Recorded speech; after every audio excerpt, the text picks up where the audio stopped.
Assalamualaikum warahmatullahi wabarakatuh. Saya Fitro Sucianti, mahasiswi Universitas Mercu Buana Jakarta, ingin mempresentasikan sejarah Al-Quran dan Sunnah secara singkat melalui video YouTube saya.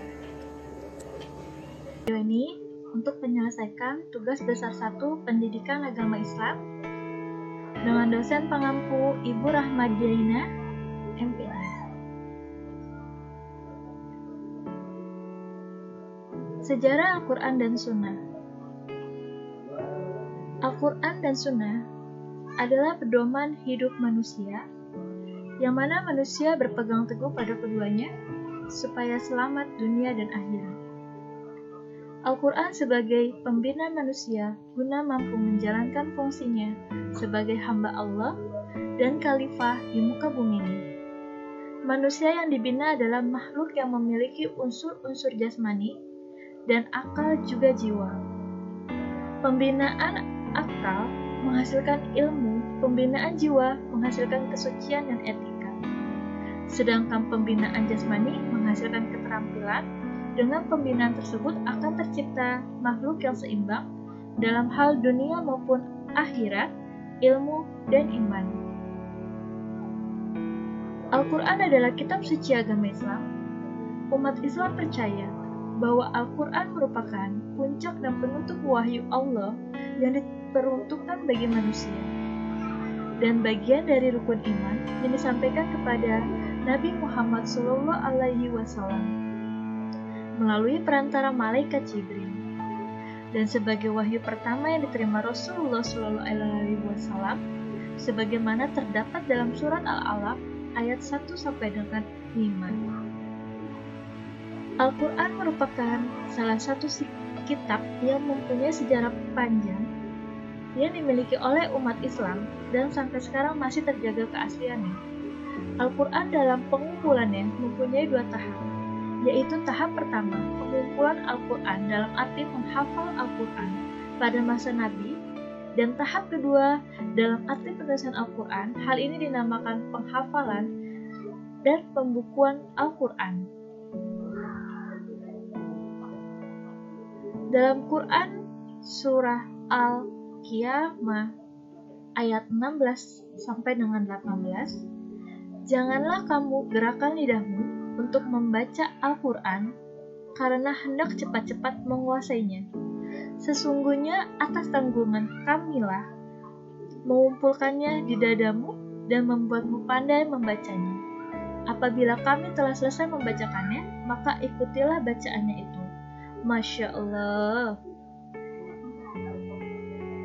Sebagaimana firman Allah dalam Quran surat Al-Isra ayat 9, sesungguhnya Al-Quran ini memberikan petunjuk kepada jalan yang lebih lurus dan memberi kabar gembira kepada orang-orang mukmin yang mengerjakan amal soleh, bahwa bagi mereka ada pahala yang besar.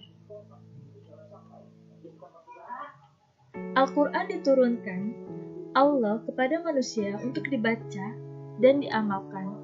Ia telah terbukti menjadi pelita agung dalam memimpin manusia. Mengurangi perjalanan hidupnya, tanpa membaca manusia tidak akan mengerti akan isinya, dan tanpa mengamalkannya manusia tidak akan dapat merasakan kebaikan dan keutamaan petunjuk Allah dalam Al-Quran.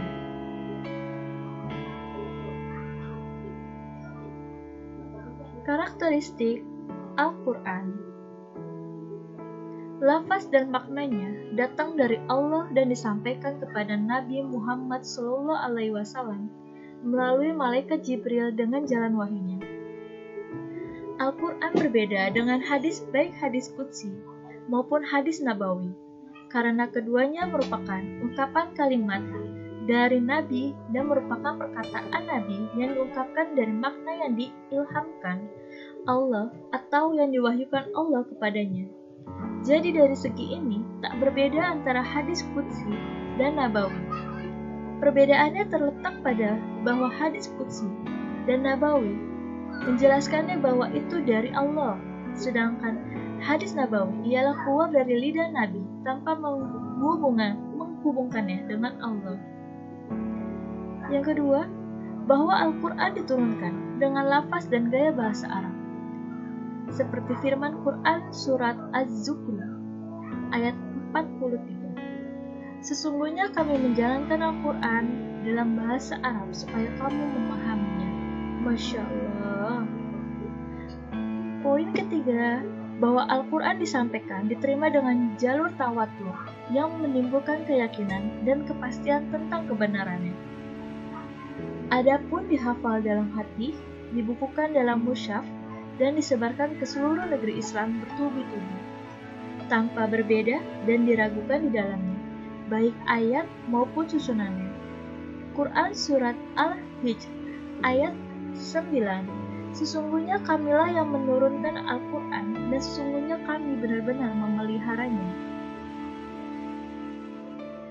Sejarah turunnya Al-Quran.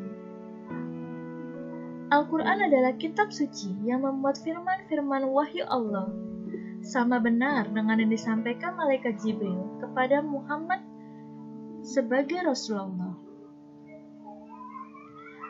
Sedikit demi sedikit, selama 22 tahun, 2 bulan 22 hari, mula-mula di Mekah, kemudian di Madinah. Tujuannya untuk menjadi pedoman atau petunjuk bagi umat manusia dalam hidup dan kehidupannya, mencapai kesejahteraan,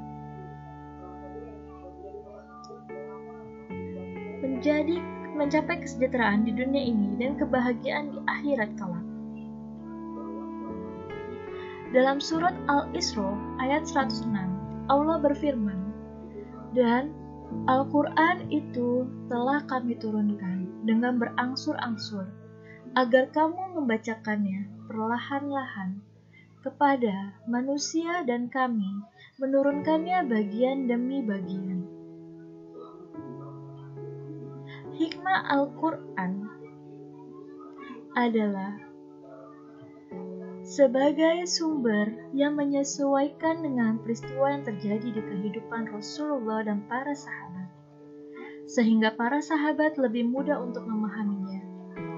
Sebagai bukti atas kekuasaan Allah, sebagaimana Al-Quran telah lengkap namun diturunkan secara bertahap, sesuai dengan peristiwa yang mana Allah telah mengetahui akan kejadiannya. Untuk meneguhkan hati Rasulullah dalam berdakwah dan menjawab pertanyaan dari orang-orang kafir yang datang kepada Rasulullah terus-menerus. Perbedaan antara istilah sunnah dan hadis.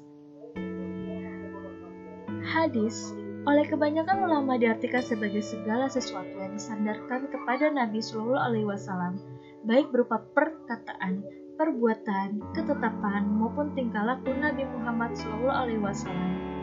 Hadis secara tidak langsung adalah segala sesuatu yang diberitakan berasal dari Nabi Muhammad Shallallahu Alaihi Wasallam.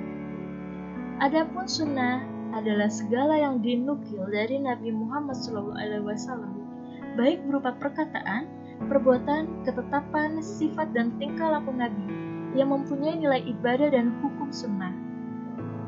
Pada dasarnya hampir sama dengan hadis. Perbedaannya, hadis lebih bersifat umum, sedangkan sunnah lebih bersifat khusus. Hadis adalah segala cara, segala sesuatu yang disandarkan kepada Nabi Muhammad SAW tanpa terkecuali. Sedangkan sunnah adalah segala sesuatu yang berhubungan dengan perbuatan beliau yang mempunyai akibat, hukum, dan ibadah.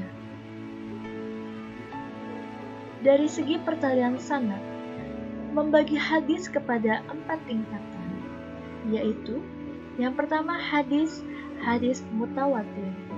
Hadis mutawatir atau memfajarkan yakin, kebanyakan ulama berpendapat bahwa keyakinan yang kita dapati dari hadis mutawatir sama dengan keyakinan yang kita dapati dari melihat dengan mata sendiri.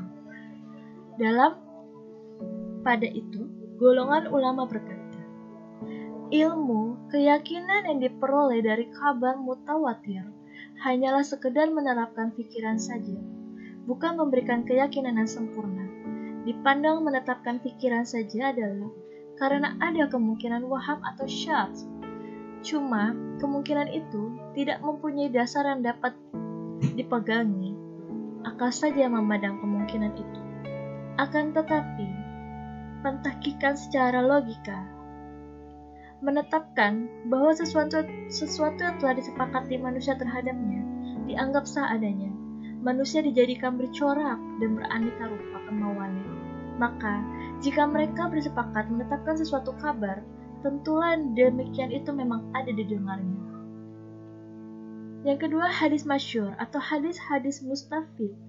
Contohnya ialah hadis riba.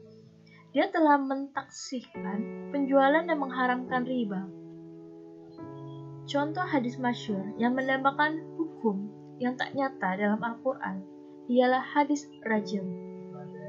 Yang ketiga, hadis-hadis ahad atau hadis-hadis khas yang bersambung-sambung sanadnya. Mengenai soal amal dapat kita mendasarkannya kepada persangkaan yang kuat. Apalagi mengingat bahwa dalam urusan muamalat dan hukum memang dipegangi dasar-dasar dani. Subhanallah. Hadis-hadis yang dalam rangkaian seandainya ada yang gugur tidak bersambung-sambung, yaitu hadis-hadis mursal, munqati, dan sebagainya. Hadis oleh kebanyakan ulama diartikan sebagai segala sesuatu yang disandarkan kepada Nabi Muhammad SAW, baik berupa perkataan, perbuatan, ketetapan, maupun tingkah laku Nabi Muhammad SAW. Hadis secara tidak langsung adalah segala sesuatu yang diberitakan berasal dari Nabi Muhammad SAW.